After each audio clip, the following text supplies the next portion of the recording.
Number 1. Hoist the reactor.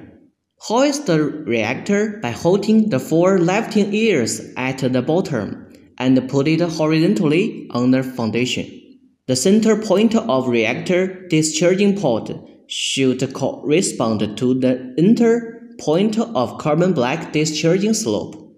Keep the 4 air inlets of reactor in the same side with carbon black discharging slope. Number 2. Connect the reactor and the buffer tank. Install stator inside the oil gas outlet and seal the outlet by pouring graphite packing.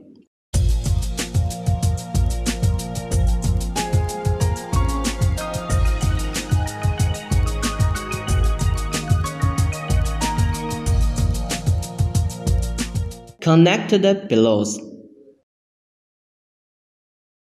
Connect a 1 meter long pipe with diameter. Connect the buffer tank. Hoist the buffer tank to fix its concentricity when it is vertical and horizontal. Weld the legs under the buffer tank.